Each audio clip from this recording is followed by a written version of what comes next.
नमस्कार, आपका स्वागत है समझ ही अंतिम उद्देश्य यूट्यूब चैनल पर। इस चैनल के माध्यम से हम कक्षा 6 से लेकर के कक्षा 12 तक की सभी पुस्तकों को समझेंगे गहराई से, उसके बाद सभी प्रश्नों का हल भी करेंगे और आपको नोट्स टेलीग्राम चैनल पर मिल जाएगा, जिसका लिंक आपको डिस्क्रिप्शन बॉक्स में दिया हुआ है। ठीक है, तो उससे पहले हम लोग आचार्य प्रशांत जी के बारे में जान लेते हैं।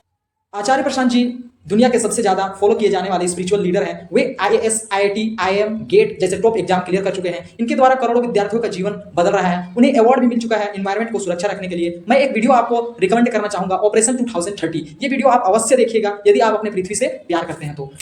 और वे लगभग 160 से अधिक किताबें लिख चुके हैं। अगर विद्यार्थी जीवन की बात करें तो विद्यार्थी जीवन के ऊपर भी एक पुस्तकें उन्होंने लिखी है, आप उन्हें जरूर पढ़िएगा, है ना। स्टूडेंट लाइफ से रिलेटेड लगभग हजारों वीडियोस यूट्यूब पर आपको मिल जाएंगे आचार्य जी की। 22 से अधिक कंट्री के लोग उन्हें फॉलो करते हैं। उनका मुख्य 5 काम है। पहला, जलवायु परिवर्तन के ऊपर बात कर रहे हैं वे। दूसरा, महिला सशक्तिकरण, जो महिलाओं के ऊपर शोषण हो रहा है उसके ऊपर बात कर रहे हैं। तीसरा, युवाओं को सही दिशा में ले जा रहे हैं। चौथा, पशु क्रूरता, बेजुबानों का जान लिया जा रहा है, उस पर काम कर रहे हैं। पांचवा, उच्चतम ग्रंथों को सरल अर्थों में घर घर तक पहुंचा रहे हैं, है ना। आचार्य प्रशांत जी के बारे में जितना भी शब्द बोला जाए कम ही पड़ेगा, क्योंकि वे बहुत महान काम कर रहे हैं। आज के युग के वे भगत सिंह, स्वामी विवेकानंद जैसे महान पुरुषों के समान आते हैं, ठीक ना। आज हम लोग पढ़ेंगे वस्तुओं का सामूहिकरण, ग्रुपिंग ऑफ ऑब्जेक्ट, क्लास 6, हमारा विज्ञान, पाठ 6। तो पढ़ने से पहले हम आचार्य प्रशांत जी का कोट्स देख लेते हैं, है ना। देखिए, जिस दिन आप कोई बहुत बड़ी चुनौती स्वीकार कर लेंगे, आप पाएंगे कि कृष्ण आपके सारथी बन गए हैं, ठीक ना। जिस तरह अर्जुन के सारथी बन चुके थे कृष्ण जी, है ना। क्यों? क्योंकि अर्जुन ने बहुत बड़ी चुनौती को स्वीकार कर लिया था। आप पाएंगे गीता आप पर उतरने लगी है, ठीक। जिसको जिसको कोई लड़ाई लड़नी ही नहीं, वो गीता का करेगा क्या, ठीक। तो जिसे संघर्ष करना है जीवन में, कुछ अलग ही करना है आम लोगों से, उसके लिए गीता है, ठीक ना। तो स्टार्ट करते हैं हम लोग चैप्टर को। क्या है देखिए, हमारे घरों में और आसपास में बहुत सी वस्तुएं हैं। दिए गए चित्र में आपको विविध वस्तुएं दिखाई दे रही है। विविध मतलब विभिन्न प्रकार के, अलग अलग प्रकार के। देखिए, हमारे घर में और घर के आसपास में ये सब सामान दिखते हैं, और इसके अलावा भी बहुत सारे विभिन्न प्रकार के सामान दिखते हैं, ठीक है ना। आगे देखिए, इन वस्तुओं को ध्यानपूर्वक देखिए। हर वस्तु अपने अपने गुणों एवं उपयोगिता के आधार पर एक दूसरे से अलग है। सभी वस्तु एक दूसरे से अलग है। कोई प्लास्टिक का है, कोई लोहा का है, ठीक, कोई लकड़ी का है, ठीक, कोई कपड़ा का है। मतलब हर चीज अलग अलग हर वस्तु अपने अपने गुणों एवं उपयोगिता के आधार पर, मतलब काम कर, एक कील दूसरा काम आता है, हथौड़ा दूसरा काम आता है, टिफिन दूसरा काम आता है। मतलब गुण गुण गुण मतलब क्या हुआ, लोहा का बना है या प्लास्टिक का बना है या लकड़ी का बना है या क्या का बना है, वो गुण हो गया कि उसका गुण क्या है, ठीक ना। उपयोगिता मतलब वो क्या काम आता है। तो काम और गुण के आधार पर एक दूसरे से सब अलग है, ठीक है, सभी समान। इन सभी वस्तुओं की आकृतियां, आकृतियां मतलब आकार, रंग, बनावट अलग अलग है। आइए इनके गुणों का अध्ययन करें हम लोग, ठीक ना। क्या क्या गुण होते हैं उनका हम लोग अध्ययन करेंगे, पढ़ाई करेंगे, ठीक है। तो क्रियाकलाप 1 को देखिए। आप अपने चारों ओर की वस्तुओं को एकत्र करने का प्रयास कीजिए। आप चारों ओर जितनी भी वस्तुएं हैं उन्हें क्या कीजिए, एकत्र मतलब जमा करने का कोशिश कीजिए। आपके इस संग्रह में बहुत सारी वस्तुएं हो सकती है।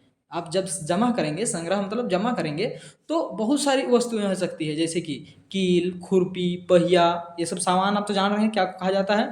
बल्ला, रिकेट्स, मग, गेंद, ऊन, चौक, पेन, पेंसिल, नोटबुक, रबड़, साबुन, माचिस का डब्बा, फल, नमक, आलू, चावल, दाल, चॉकलेट, फूटे हुए बल्ब, मोमबत्ती, पौधे, फूल आदि, ये सब हो सकते हैं, ठीक है। इसके अलावा और भी हो सकते हैं, इसीलिए आदि कहा गया है। इन वस्तुओं को देखिए और जानने का प्रयास कीजिए कि ये वस्तुएं किन चीजों से बने हैं, ठीक है ना। आप इन्हें देखिए और जानने का प्रयास कीजिए किन चीजों से मिलकर के बनी है।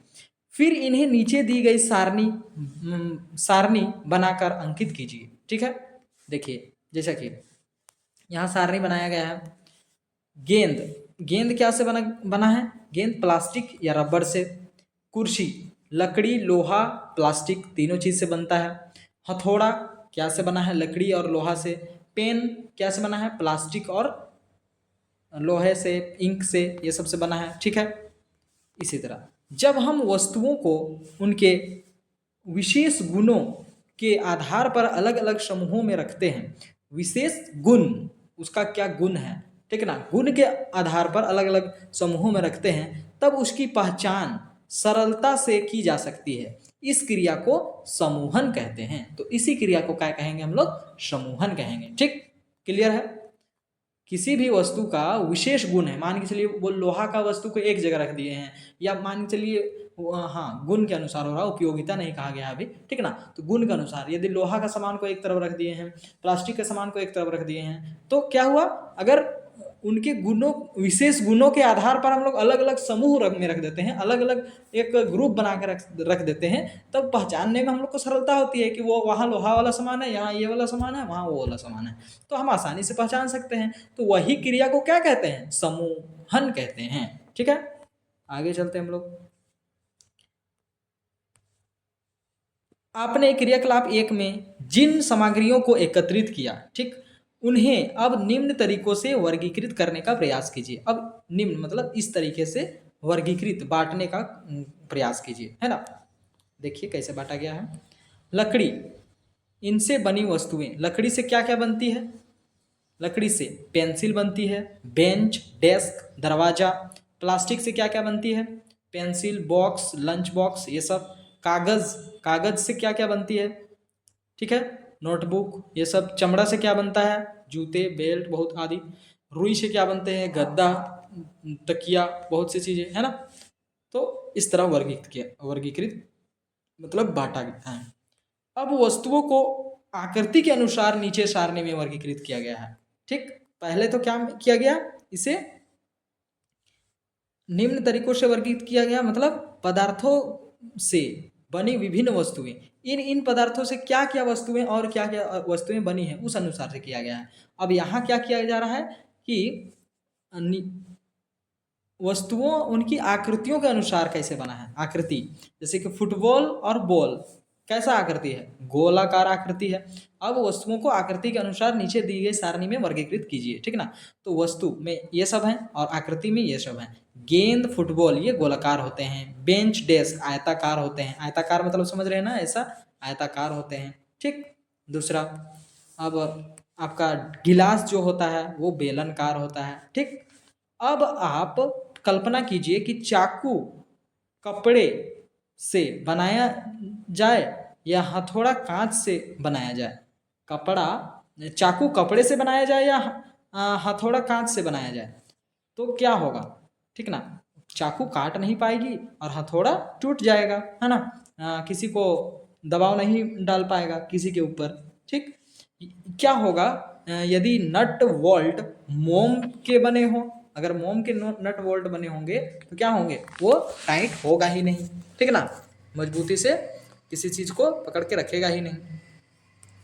आप समझ सकते हैं कि किसी किसी दी गई वस्तु को बनाने के लिए कौन सा पदार्थ उपयोग किया जाए, यह पदार्थ के गुण पर निर्भर करता है। ठीक, उसके गुण पर निर्भर करता है कि कौन सा पदार्थ को क्या से बनाया जाए, मतलब उसका गुण क्या है। जैसे कि अब हथौड़ा को हम लोग को पीटना है किसी के ऊपर, तो उसे मजबूत होना होगा, उसका गुण क्या होगा? मजबूत उसे रहना होगा। तो उसे क्या से बनाना होगा? लोहे से बनाना होगा। तो क्या गुण है? उसको पीटना है या उसको जलाना है या काटना है, उसका गुण क्या है? तो जलाना, पीटना, काटना, मतलब ये जो काम है उसके क्या काम आते हैं, वो हो गए गुण। ठीक है, अब देखिए, हमारे साथ ही हमारे उद्देश्य पर भी निर्भर करता है, ठीक, कि उस सामान से हम लोग क्या काम करेंगे। जैसे कि कांच का हथौड़ा, कांच का यदि हथौड़ा होगा तो सजावटी वस्तु के रूप में, ठीक ना, कैसा होगा? कांच का यदि हथौड़ा है भी तो उसको क्या करेंगे हम लोग? सजावटी वस्तु के रूप में रख सकते हैं, ठीक, लेकिन उससे काम में नहीं ला पाएंगे, है ना। ठीक, आगे देखिए,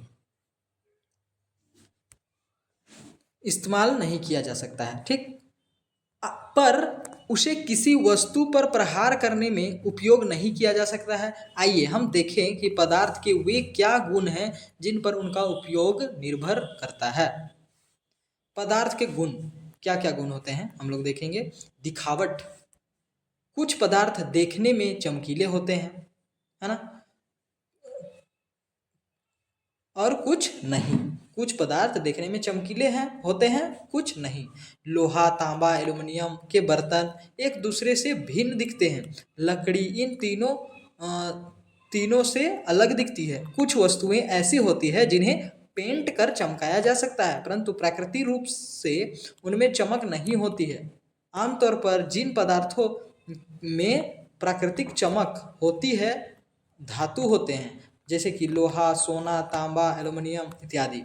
ठीक, जैसे कि ऐसे सामान जिसमें प्राकृतिक रूप से चमक होती है उसे क्या कहते हैं, धातु कहते हैं। ठीक,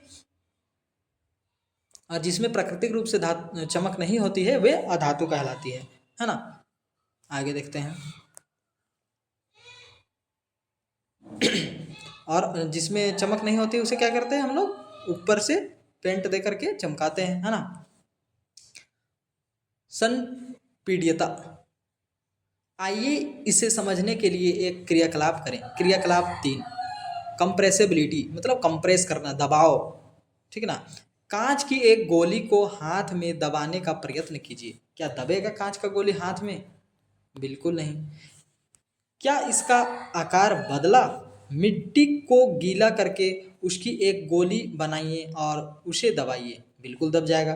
क्या इसका आकार दबा? बिल्कुल दबेगा, है ना। फिर देखिए आगे क्या होता है। गीली मिट्टी की गोली को सुखाकर दबाने का प्रयत्न कीजिए, बिल्कुल नहीं दबेगा। क्या होता है, नहीं दबता है। जब आप विभिन्न पदार्थों को अपने हाथों से दबाते हैं तो कुछ को दबाना आसान होता है और कुछ को कठिन होता है। पदार्थ जिन्हें आसानी से दबाया जा सकता है, ऐसे पदार्थ, ऐसे सामान जिसे आसानी से दबाया जा सकता है, कोमल पदार्थ कहलाते हैं। ठीक ना, वो क्या कहलाते हैं, कोमल पदार्थ कहलाते हैं। जबकि अन्य पदार्थ जिन्हें आसानी से दबाना कठिन होता है वो कठोर पदार्थ कहलाते हैं। क्लियर है। अब छांटिए। रुई का फाहा, स्पंज का टुकड़ा, नारियल के रेशे, लकड़ी का टुकड़ा, रबड़ की गेंद, प्लास्टिक की गेंद आदि को एकत्र कीजिए, जमा कर लीजिए। ठीक, इन्हें एक एक कर अपने हाथ से दबाने का प्रयत्न कीजिए, फिर एक सारणी बनाकर इन्हें कोमल या कठोर में बांटिए, वर्गीकृत कीजिए। ठीक, इन सामान को आपको एकत्रित करना है और कौन सामान दबता है आसानी से, कौन सामान कठिन लगता है दबाने में, वो आपको सारणी बना करके लिखना है। ठीक है, देखिए ये हो गया। तो बता सकते हैं आप क्या क्या दबेगा क्या नहीं दबेगा। जैसे कि रुई का फाहा तो दब जाएगा। स्पंज का टुकड़ा, कोई स्पंज का टुकड़ा है तो वो भी दब जाएगा। नारियल के रेशे तो दब जाएंगे। लकड़ी का टुकड़ा बिल्कुल नहीं दबेगा। रबड़ का गेंद दबेगा लेकिन उतना ज़्यादा नहीं, लेकिन दबेगा। प्लास्टिक का गेंद बिल्कुल दबेगा। ठीक है, तो इसी तरह आपको सारणी बना करके लिखना है। ओके, अब हम लोग चलते हैं। घुलनशीलता, सोल्यूबिलिटी। ठीक है, क्या है, घुलनशीलता, सोल्यूबिलिटी। पदार्थों की घुलनशीलता इनका एक मुख्य गुण है।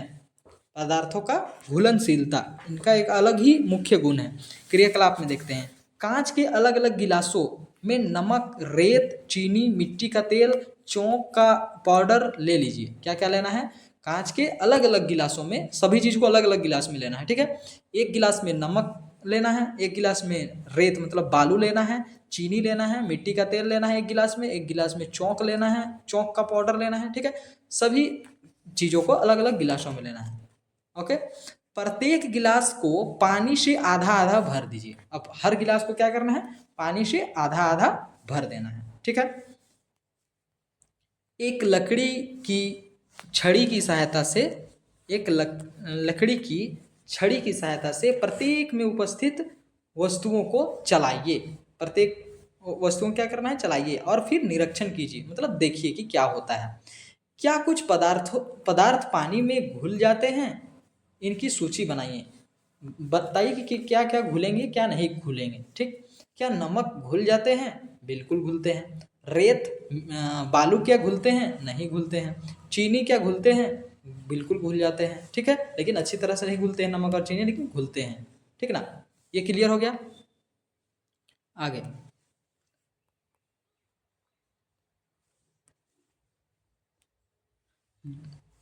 जो जो पदार्थ पानी में घुल घुल जाते हैं उन्हें जल में घुलनशील कहते हैं, ठीक, उन्हें क्या कहेंगे? जल में घुलनशील कहेंगे। और जो नहीं घुलते हैं उन्हें जल में घुलनशील कहते हैं। यहाँ तो हो गया। देखिए, जो पदार्थ पानी में घुल जाते हैं उन्हें जल में घुलनशील कहते हैं, और जो नहीं घुलते उन्हें जल में अघुलनशील कहते हैं, होगा, लेकिन यहाँ घुलनशील लिख दिया है, ठीक है।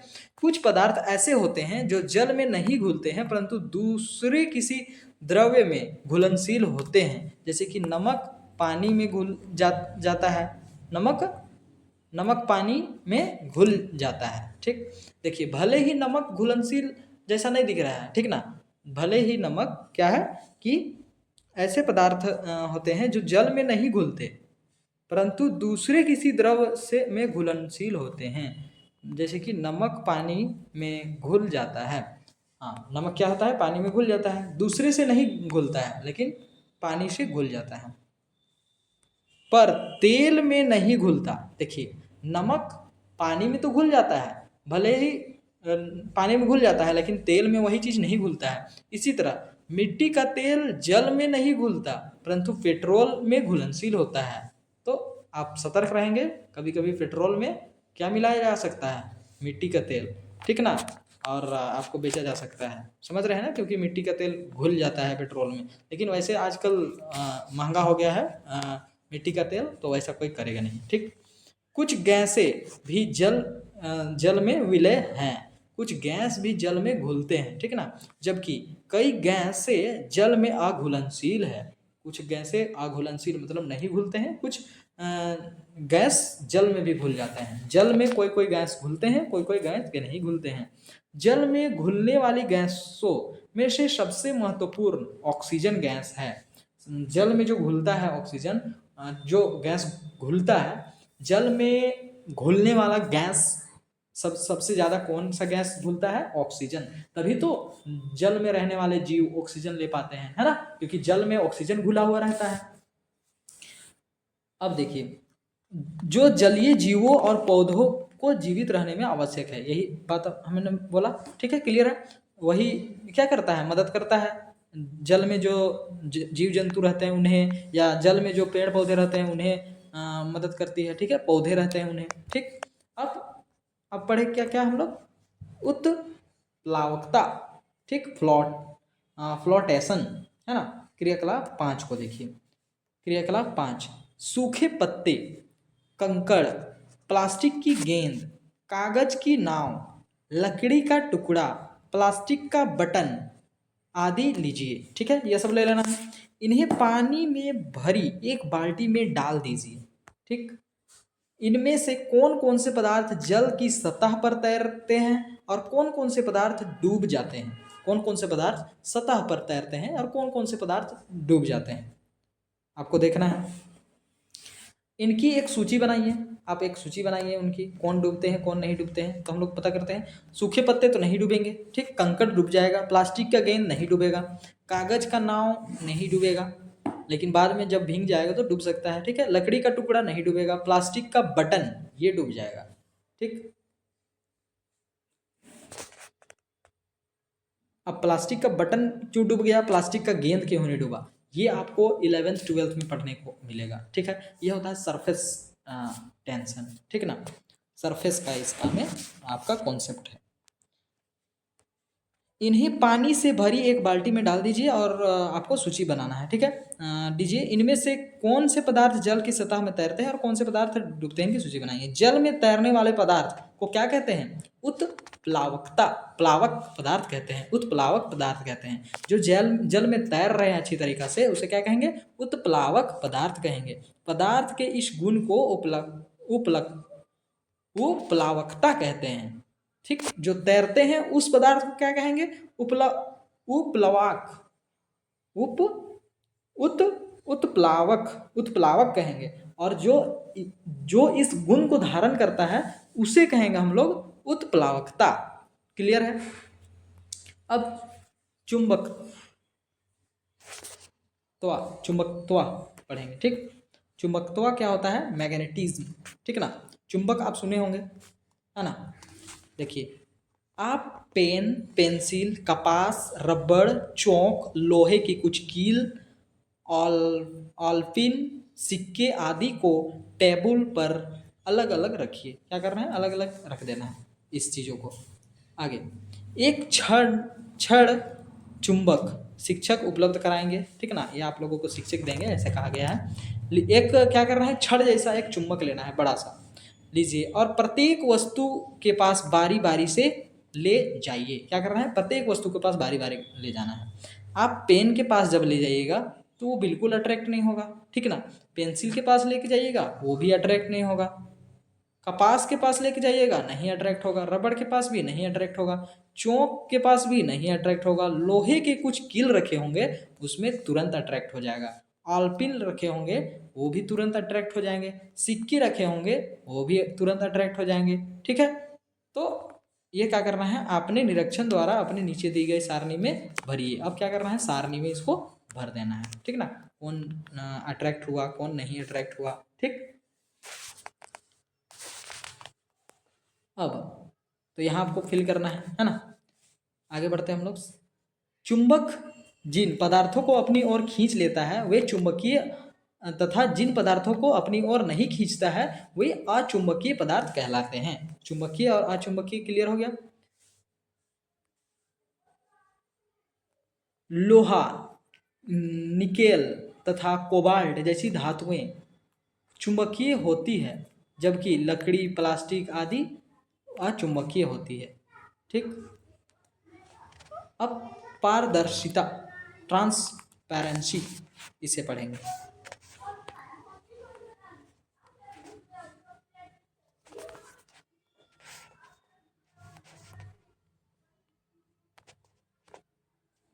ट्रांसपेरेंसी, पारदर्शिता।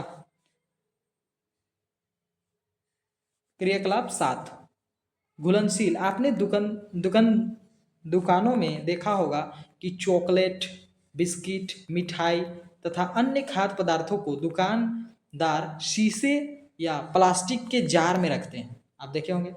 ऐसा क्यों रखते हैं? क्योंकि आर पार दिख पाए। अगर वे किसी दूसरे औजार में रखेंगे तो हमें आर पार नहीं दिख पाएगा, तो उनका बिकेगा नहीं, हमें लालच आएगा नहीं, है ना। अगर इन सबको कूट के डब्बों या लकड़ी या टीन के डिब्बों में रखा जाए तो क्या आप डिब्बे को बिना खोले अंदर की चीज़ें को देख पाएंगे? दुकानदार को भी परेशानी होगा, बार बार डब्बा खोल के दिखाना होगा, है ना। जैसे कि आप देख पा रहे होंगे चित्र में, है ना। अगर ऐसा रखा जाता है तो दिखता है आर पार, लेकिन जब डब्बा में रखा गया है, बंद डब्बा में, तो क्या दिख रहा है? कुछ नहीं दिख रहा है, क्या सामान रखा हुआ है ना। आगे देखिए, कुछ पदार्थ ऐसे होते हैं जिन्हें आर पार देखा जा सकता है, इन्हें पारदर्शी कहते हैं। ठीक, पारदर्शी पदार्थ कहते हैं। जैसे कि कांच, जल, वायु। कुछ प्लास्टिक ऐसे ही पदार्थ हैं जिन पदार्थ से होकर आप वस्तुओं को देख नहीं सकते हैं, उसे अपारदर्शी पदार्थ कहते हैं, ओपेक। ठीक है। लकड़ी, गत्ता, धातुएं ऐसी ही अपारदर्शी वस्तुएं हैं। ड्रेसिंग पेपर या तेल ड्रेसिंग पेपर या तेल लगा हुआ कागज जैसी वस्तुओं पर से आर पार देखा जा सकता है। ठीक, यदि कागज में तेल लग गया है तो आर पार दिखने लगता है, या ड्रेसिंग पेपर में। ठीक, पर आकृति बहुत स्पष्ट नहीं होती है, मतलब साफ साफ नहीं दिखता है। ऐसे पदार्थ को पारभासी पदार्थ कहते हैं। जिससे हल्का फुल्का दिखता है उसे क्या कहते हैं? पारभासी पदार्थ कहते हैं। जैसे कि आप यहाँ ड्राइंग में देख पा रहे होंगे। देखिए, इसे आर थोड़ा बहुत दिख रहा है, इसे और थोड़ा सा ज़्यादा दिख रहा है, और इसे पूरा पूरा आर पार दिख पा रहा है। ठीक, ये है आपका अपारदर्शी, ये हो गया आपका पारभासी, और ये क्या हो गया? पारदर्शी। क्लियर है। आपने यह जाना कि पदार्थ विभिन्न प्रकार के दिखते हैं। वे जल में तैर अथवा डूब सकते हैं। जल के पदार्थ क्या होते हैं, विभिन्न प्रकार के दिखते हैं और वे जल में तैर या डूब सकते हैं, है ना।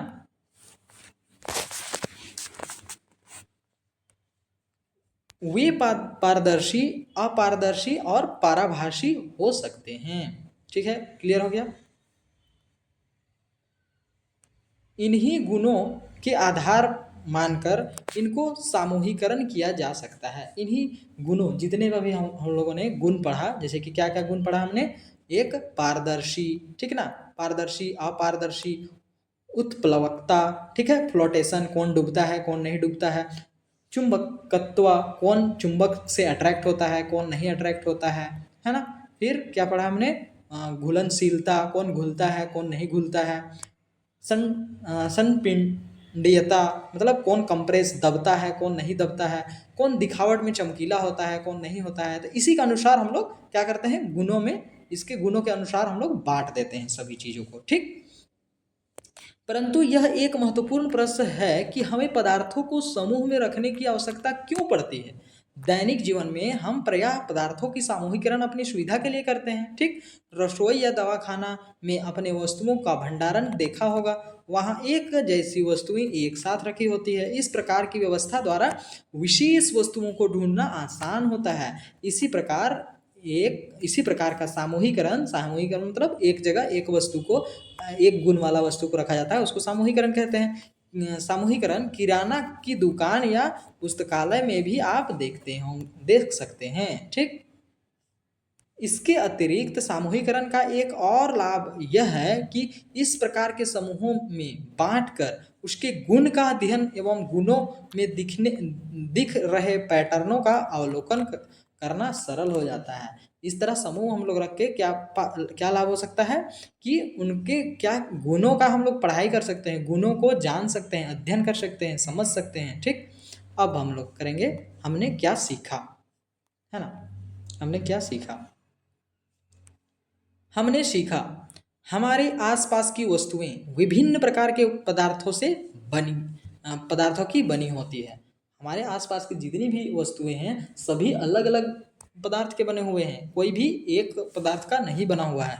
गुणों में समानता या भिन्नता के आधार पर हम वस्तुओं को वर्गीकृत करते हैं। गुणों में अगर समान गुण है, समानता मतलब समान गुण वालों को और विभिन्न गुण वालों को, ठीक है, समान गुण वाले और विभिन्न गुण वालों के अनुसार ही हम लोग वस्तुओं क्या करते हैं, सामान को क्या करते हैं, बांटते हैं। वर्गीकरण में हम वस्तुओं को पहचान सकते हैं और उसकी उपयोगिता समझ सकते हैं। वर्गीकरण करके मतलब बांट करके समूह बना करके हम लोग वस्तुओं को क्या कर सकते हैं, पहचान सकते हैं और उसे तुरंत हम लोग उपयोग में ला सकते हैं। कहीं ढूंढना नहीं होगा, समय हमें बर्बाद नहीं करना होगा। पदार्थों को उनकी चमक, कठोरता, घुलनशीलता, उपलब्धता, फिर पारदर्शिता, चुंबक के आधार पर वर्गीकृत किया जा सकता है, ठीक है। आगे बढ़ते हैं। बर्फ पानी में डूबेगा या तैरेगा, बर्फ बताइए पानी में डूब जाएगा या तैरेगा, डूब जाएगा, ठीक है। प्रयोग करके कक्षा में इसके संभावित कारणों की चर्चा कीजिए।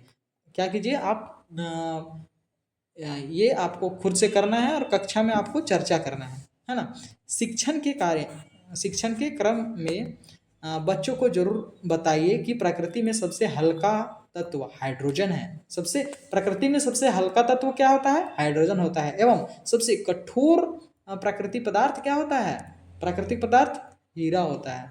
आप अधिक जानकारी के लिए इंटरनेट की सहायता लेने हेतु भी बच्चों को प्रोत्साहित कर सकते हैं, ठीक। इंटरनेट का आवश्यकता बहुत ज़्यादा है बच्चों का भी। अभ्यास, सही विकल्प का चयन कीजिए। चमकदार पदार्थ का एक उदाहरण, चमकदार कौन है, कागज चमकदार होता है, नहीं। लकड़ी, नहीं। तांबा बिल्कुल होता है चमकदार। कपड़ा, नहीं। तो क्या होगा आंसर, ग नंबर, ठीक। वैसे मैंने सारा क्वेश्चन आंसर आपको बना दिया है, ठीक है, देख सकते हैं आप, देखिए इधर सारा क्वेश्चन आंसर मैंने बना दिया है ना। देखिए 1 का 2 का 3 का और इधर परियोजना कार्य तक का सारा का मैंने बना दिया है। वैसे आपको नोट्स मिल जाएगा टेलीग्राम चैनल में, ठीक है। आपको अभी बताया जाएगा टेलीग्राम चैनल आपको ऐसे बता दिया गया होगा शुरू में ही कि कहाँ आपका मिलेगा, है ना। टेलीग्राम आपका डिस्क्रिप्शन बॉक्स में टेलीग्राम चैनल का क्या किया गया है, लिंक दे दिया गया है ना। देखिए, पानी में तैरने वाली वस्तुएं क्या है? पत्थर क्या तैरेगी? बिल्कुल नहीं। सूखे पत्ते तैरेंगे? बिल्कुल तैरेंगे। सिक्का नहीं तैरेगा, लोहा नहीं तैरेगा, तो आंसर क्या हो जाएगा? सूखे पत्ते। अघुलनशील मतलब कौन नहीं घुलेगा? मिश्रण के उदाहरण, अघुलनशील मिश्रण के उदाहरण। ठीक, तेल और पानी क्या घुलेंगे? बिल्कुल नहीं घुलेंगे। नींबू का रस और जल घुलेंगे? बिल्कुल घुलेंगे। अच्छा, तेल में ये तो नहीं कहा गया है कि तेल कौन सा तेल, मिट्टी का तेल तो घुलेगा, है ना? तो दोनों घुलेंगे या दोनों में से कोई नहीं? देखते हैं आंसर। देखिए, हमको तो लग रहा है कि दोनों घुल जाएंगे, है ना? लेकिन आंसर क्या है? तेल में तेल और पानी ही घुलेंगे केवल। ठीक है, तेल और क्या घुलेंगे? पानी ही घुलेंगे। तेल और पानी ही घुलेंगे। ठीक है, ये नहीं घुल पाएंगे। नींबू का रस और जल नहीं घुल पाते हैं। आगे चलते हैं। अचुंबकीय पदार्थ का एक उदाहरण। अचुंबकीय मतलब जो चुंबक की ओर नहीं खींचेगा, नहीं अट्रैक्ट होगा, वो क्या है? लोहा तो बिल्कुल अट्रैक्ट होगा, निकेल भी अट्रैक्ट होगा, कोबाल्ट भी अट्रैक्ट होगा, प्लास्टिक नहीं होगा। तो आंसर क्या हो जाएगा? प्लास्टिक। अब हम लोग पढ़ते हैं सही गलत। ऑक्सीजन गैस जल में घुलनशील है? क्या ऑक्सीजन गैस जल में घुलता है?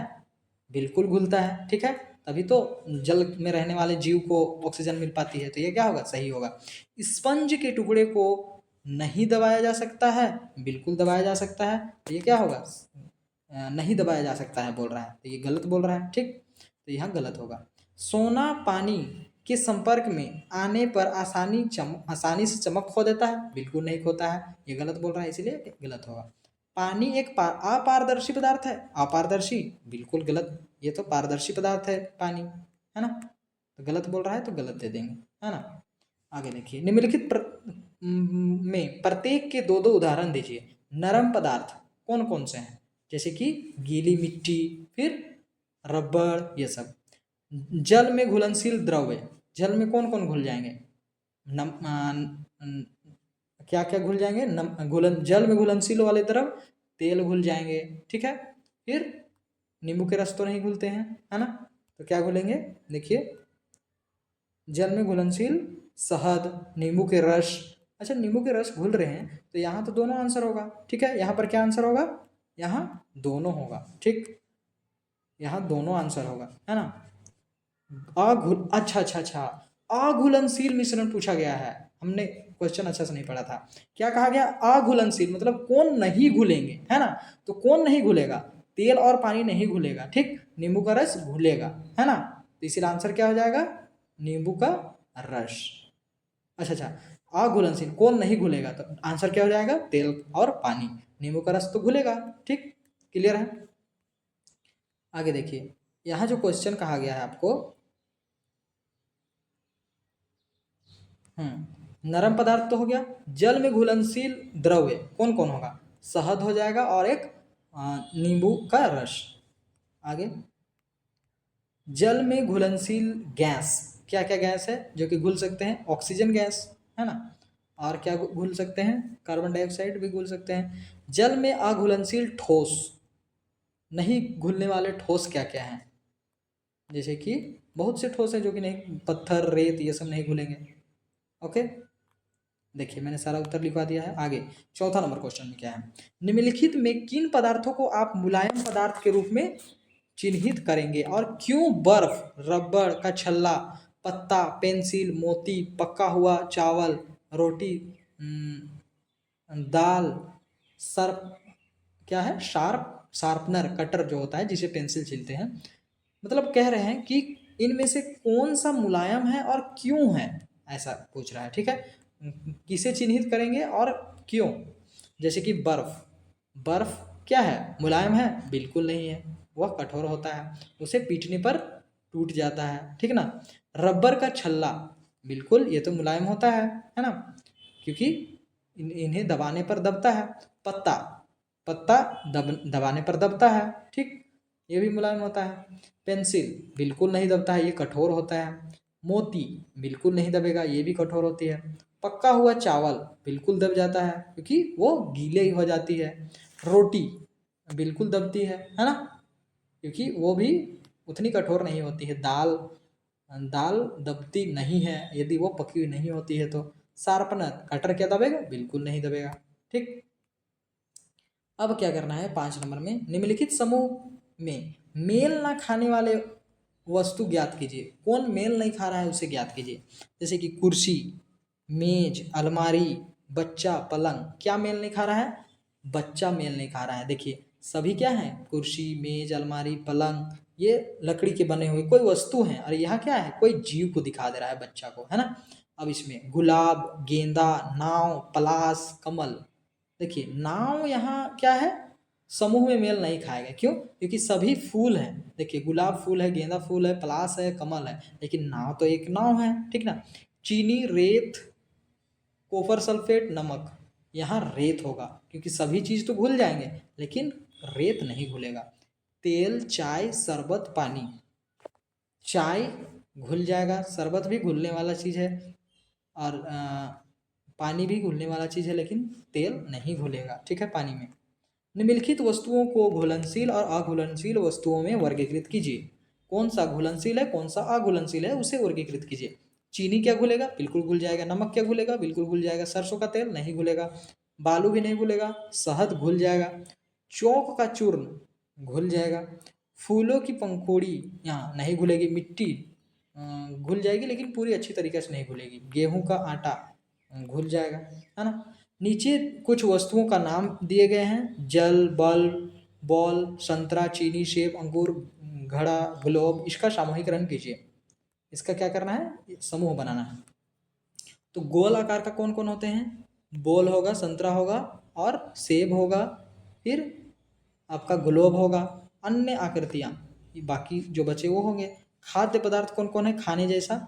जल है, संतरा है, चीनी है, सेब है, अंगूर है, बस। अखाद्य जिसे नहीं खा सकते हैं, जैसे कि बोल, फिर घड़ा और ग्लोब। आगे 8वां नंबर, पदार्थों के सामूहिकरण का उपयोग अपने दैनिक जीवन में आप कहाँ कहाँ करते हैं? दैनिक जीवन में आप कहाँ कहाँ करते हैं? सभी जगह करते हैं, बहुत सी जगह करते हैं। जैसे कि रसोई घर में, पढ़ाई करने समय कौन सामान को कहाँ रखना है, मतलब हर कार्य में हम लोग सामूहिकरण करते ही करते हैं।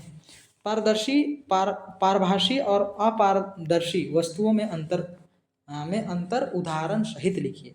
तो आप जानते हैं पारदर्शी क्या होता है? जिसके आर पार दिखता है। पारभाषी मतलब जिसके आर पार दिखता है लेकिन बहुत हल्का दिखता है। अपारदर्शी मतलब बिल्कुल नहीं दिखता है ना। खाना बनाने वाले बर्तन कागज के अथवा प्लास्टिक के क्यों नहीं होते हैं? खाना बनाने वाले बर्तन क्यों नहीं होते हैं कागज और प्लास्टिक के? क्यों? क्योंकि वे हीट को क्या करते हैं, हीट उष्मा का क्या होते हैं। यदि हम लोग प्लास्टिक से बनाएंगे या कागज से बनाएंगे तो वो खुद ही जल जाएंगे, तो खाना कहाँ से बना पाएंगे, है ना। आगे परियोजना कार्य क्या है? आपको अपने वर्ग के सभी बच्चों को 5-5 के एक समूह में बांटना है। आप उन्हें किन गुणों के आधार पर बांटेंगे? किन गुणों के आधार पर बांटेंगे? शिक्षक की सहायता से आप यह कार्य लीजिए। संकेत, लंबाई, शांत, चंचल आदि गुणों के आधार पर। किन गुणों के आधार पर बांटेंगे? कौन लंबे हैं, लंबे वालों को अलग रख दीजिएगा, शांत रहने वालों को अलग, चंचल रहने वालों को अलग, इस टाइप से। किसी मेज पर कोई वस्तु एकत्र कीजिए। कोई मेज पर क्या करना है, वस्तु एकत्र कीजिए कई तरह के।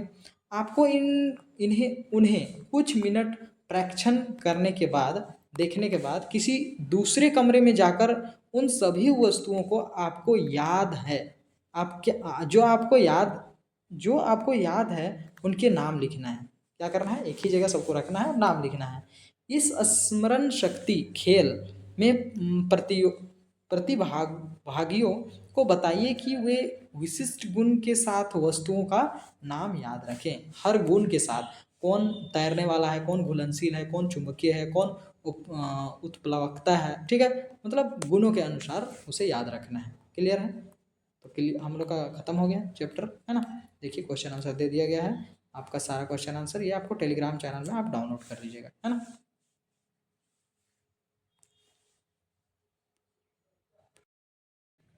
यदि आपको इस वीडियो से हेल्प हुआ है तो मैं आप लोगों को एक काम दे रहा हूँ, उस काम को आप अवश्य ही पूरा कीजिएगा। आप देख पा रहे होंगे कि आपको वीडियो के नीचे मोर करके लिखा हुआ दिख रहा होगा, मोर करके। उस मोर पर आप क्लिक कीजिएगा, आपको डिस्क्रिप्शन पेज खुल जाएगा, ठीक है। डिस्क्रिप्शन पेज में फिर से आपको मोर लिखा हुआ दिखेगा, मोर पर फिर से आप क्लिक कीजिएगा, ठीक है ना। तो आपका डिस्क्रिप्शन ओपन हो जाएगा। आप नीचे की ओर स्क्रॉल करते हैं, आप देख पा रहे हैं कि क्लाइमेट चेंज बाय आचार्य प्रशांत जी। इस वीडियोज़ को अवश्य ही आप देखिएगा। क्लाइमेट चेंज के ऊपर आचार्य जी की वीडियो है। ये आज का सबसे बड़ा मुद्दा निकल चुका है। यदि आप अपने घर वालों से प्यार करते हैं, यदि आप अपने गाँव वालों से प्यार करते हैं, यदि आप अपने शहर से, अपने राज्य से, अपने देश से प्रेम करते हैं, अपने विश्व से, अपनी पृथ्वी से यदि आप प्रेम करते हैं, तो ये वीडियो को आप अवश्य ही शेयर कीजिएगा। आचार्य जी की जो वीडियो है क्लाइमेट चेंज का समाधान, ये वीडियो को आप देखिए, समझिए, ज़्यादा से ज़्यादा लोगों तक शेयर कीजिए।